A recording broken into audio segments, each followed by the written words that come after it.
Good morning, students. Today in this class we will learn about addition of vectors, how to add two or more vectors. In previous class we learn about multiplication of vector by a real number and multiplication of vector by a scalar. Now in this class we will learn about addition of vectors, how to add two or more vectors. First one is resultant vector. Addition कैसी होती है vector की हम ये पढ़ रहे हैं। और फर्स्ट वन है रिजल्टेंट वेक्टर। रिजल्टेंट वेक्टर का मतलब क्या है, what do you mean by resultant vector. ठीक है, resultant vector means whenever we add two और मोर वेक्टर्स। देखो हमारे पास कोई एक वेक्टर है ए वेक्टर, ठीक है, और एक वेक्टर है बी वेक्टर। ए वेक्टर है और बी वेक्टर है, A vector and B vector of same magnitude. Same magnitude भी सेम है और डायरेक्शन भी क्या है, सेम है उनकी। देखो अगर एक मैग्नीट्यूड डायरेक्शन सेम नहीं है इसमें। अगर मेरे पास ये वेक्टर है ए वेक्टर, ठीक है, और इसमें बी वेक्टर, देखो बी वेक्टर जो है इधर की तरफ मूव कर रहा है, इसकी डायरेक्शन जो है दोनों की क्या हो जाएगी, सेम हो जाएगी। Both in magnitude and direction में सेम हो जाएगा। इधर की तरफ ये लाई कर रहा है और फिर ये बी वेक्टर इधर की तरफ लाई कर रहा है, ठीक है। तो इट मीन्स जब भी हम दो वेक्टर सेम नेचर के, ठीक है, having same magnitude and same direction, अगर दोनों ऐड कर रहे हैं तो जो उनकी थर्ड साइड होगी तो वो भी क्या करेगी, सेम इफेक्ट प्रोड्यूस करेगी।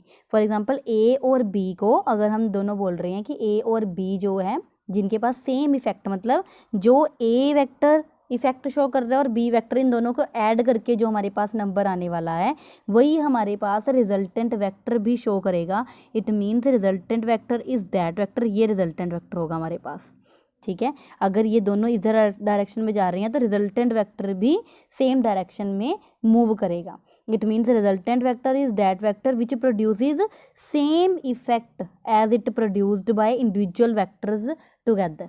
जो ए और बी अपना अलग अलग इफेक्ट दिखा रहे हैं तो जो रिजल्टेंट वेक्टर है वो दोनों को मिला के जो इफेक्ट बन रहा है वो इफेक्ट जो क्या दिखाएगा, रिजल्टेंट वेक्टर दिखाएगा।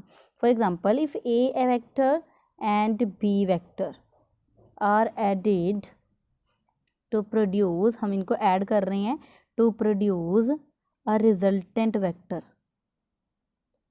To produce a resultant vector R vector, then the resultant किसके इक्वल टू आ जाएगा, R vector is equal to A vector plus B vector.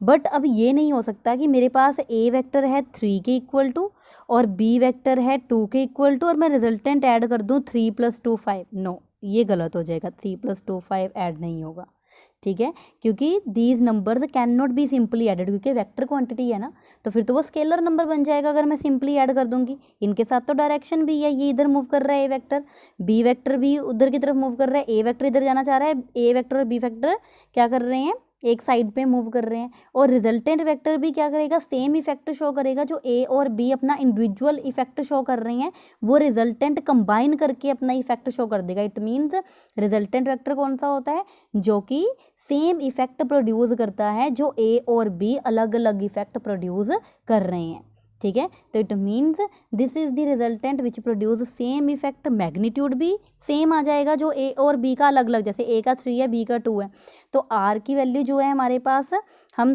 Direct add नहीं करेंगे, हम फॉर्मूला अप्लाई करेंगे। यहाँ पे जो रिजल्टेंट है वो किसके इक्वल टू होता है, R vector is equal to magnitude of R is equal to A square plus B square. हम क्या लेते हैं, इसका स्क्वायर और इसका स्क्वायर, तो वो हमारे पास किसके इक्वल टू जाता है, रिजल्टेंट के इक्वल टू। इट मीन्स हम रिजल्टेंट में वैल्यूज़ को डायरेक्टली ऐड नहीं कर सकते, सिंपली ऐड नहीं कर सकते, क्योंकि वेक्टर क्वांटिटी है तो हम फॉर्मूला अप्लाई करेंगे। और फॉर्मूला भी तब अप्लाई होगा व्हेन ए और B lie with an angle, मतलब ए और बी देखो किसी एंगल के साथ लाई कर रहे हैं, ठीक है। और अगर ए और बी ऐसे स्ट्रेट जा रहे हैं तब हम कर सकते हैं कि ए वेक्टर का मैग्नीट्यूड 3 है, बी वेक्टर का मैग्नीट्यूड 2 है, then we can simply add these 2 vectors. R vector is equal to A plus B हो जाएगा। और अगर ए इधर जा रहा है, बी इसके अपोजिट लाई कर रहा है, तो R vector is equal to A minus B हो जाएगा।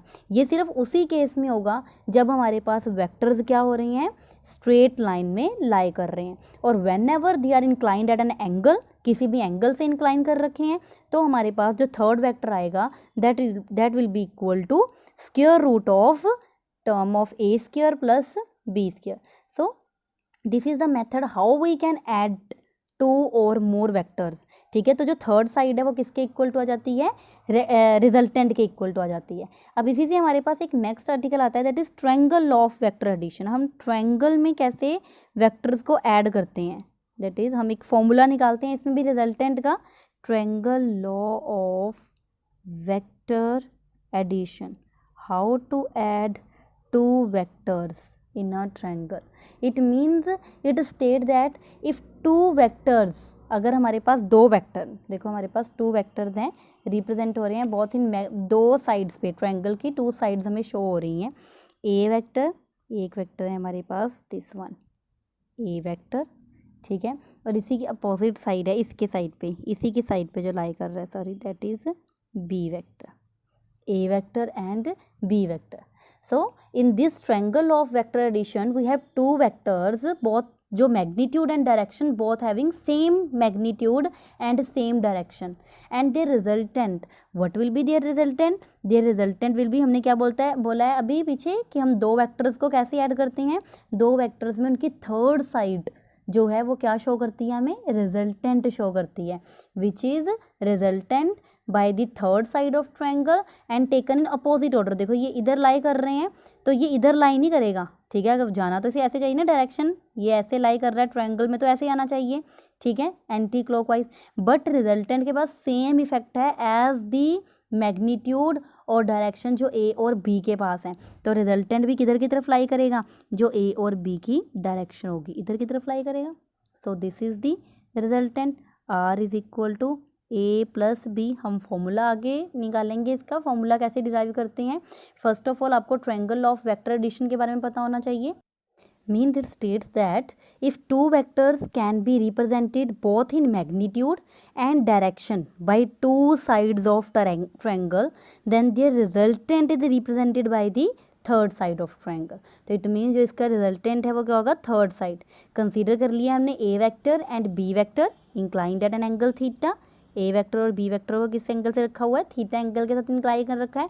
Then their resultant vector is represented by the third side of the triangle. तो देखो इसको इंक्लाइन कर रखा है मैंने, इनको सपोज कर लिया this is point A, this is point B, this is point C, ठीक है, और यहाँ से हमने क्या ले लिया, नॉर्मल परपेंडिकुलर ड्रॉ कर लिया, दैट इज डी, ठीक है, ये एंगल थीटा है, ठीक है, ये बी वेक्टर है और ये ए वेक्टर है।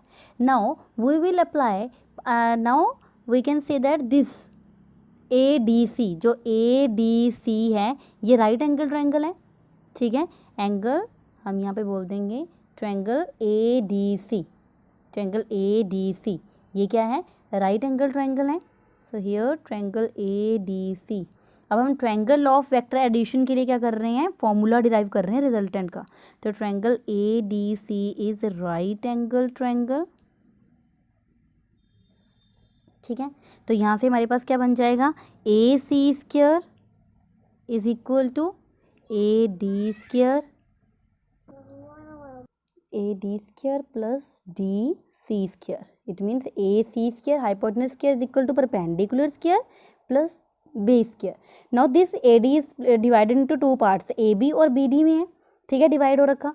तो इट मीन्स मैं यहाँ पे क्या लिख सकती हूँ, A C square is equal to A D किस में डिवाइड हो रखा है, A B plus B D whole square plus D C square, ठीक है, और यहाँ पे मैं देखो यहाँ पे ए प्लस बी का होल स्क्वायर लगा दूंगी, ए प्लस बी फॉर्मूला लगा दूंगी, A plus B square, A square plus B square plus 2ab plus D C square.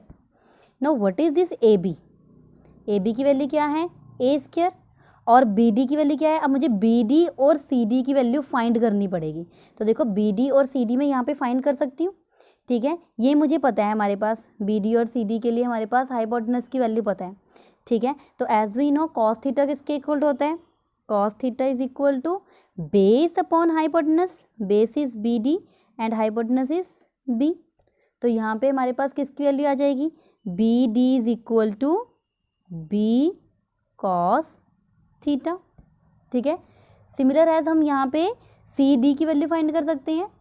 तो हमारे पास साइन थीटा किसके इक्वल टू होता है, परपेंडिकुलर, परपेंडिकुलर क्या है C D upon hypotenuse that is B, और यहाँ पे सी डी की वैल्यू क्या आ जाएगी, बी साइन थीटा, ठीक है। ये इक्वेशंस आ गई हमारे पास, बी डी और सी डी की वैल्यू आ गई, बी कॉस थीटा और बी साइन थीटा। तो यहाँ पे मैं बी डी और सी डी की वैल्यू पुट कर दूंगी बी कॉस थीटा और बी साइन थीटा की फॉर्म में, ठीक है। तो हम यहाँ पे ए बी स्क्वायर की वैल्यू देखो, ए बी क्या है ए, तो ए बी की वैल्यू मैंने पुट कर दी ए स्क्वायर, बी डी की वैल्यू क्या है बी कॉस थीटा, तो यहाँ पे क्या आ जाएगा बी डी स्क्वायर है तो B square cos square theta plus 2 A B की वैल्यू क्या है ए बी की वैल्यू क्या है ए, और बी डी की वैल्यू क्या है, यहाँ पे बी डी की वैल्यू पुट कर देती हूँ बी कॉस थीटा, तो बी डी की वैल्यू लिख दी मैंने B cos theta plus D C, what is D C, this is C D which is B sine theta, इसकी वैल्यू क्या है बी साइन थीटा, तो मैंने यहाँ पे इसकी वैल्यू पुट कर दी that is B square sine square theta. तो यहाँ से मेरे पास देखो B square cos square theta, B square sine square theta, तो यहाँ पे cos square theta plus sine square theta मैं लिख सकती हूँ ऐसे, और यहाँ पे लिख सकती हूँ 2ab cos theta. So A C किसके इक्वल टू है R, resultant square R square, और आर स्क्वायर किसके इक्वल टू आ जाएगा A square plus B square cos square theta plus sine square theta is equal to 1 और plus 2ab cos theta. It means the resultant becomes r is equal to root a square plus b square plus 2ab cos theta. So this is the triangle of vector addition. अगर हमारे पास दो vector एक triangle में order किए होंगे, ठीक है, लाई कर रहे होंगे, तो उनकी जो थर्ड साइड है तो उसमें से हम रिजल्टेंट फाइंड कर सकते हैं with the help of this formula under root A square plus B square plus 2ab cos theta. Now we can also find the direction of this resultant. What will be the direction of r vector, resultant vector, if r subtends an angle beta. देखो अगर हमारे पास r vector जो है किसी angle beta के साथ, r vector is subtends by an angle beta, ठीक है, r वेक्टर बीटा के साथ रखा हुआ है, तो हम फॉर्मूले के साथ tan बीटा के साथ वैल्यू डायरेक्शन निकालते हैं। तो tan बीटा के साथ हमारी डायरेक्शन क्या आ जाएगी, tan beta is perpendicular upon base, तो हमारे पास परपेंडिकुलर क्या आ रहा है सी डी अपॉन बेस क्या है ए डी, तो सी डी की वैल्यू क्या है हमारे पास यहाँ पे, yes students, if let r subtends an angle beta, then we can find the direction where tan beta is equal to cd upon ad, ठीक है, perpendicular upon base.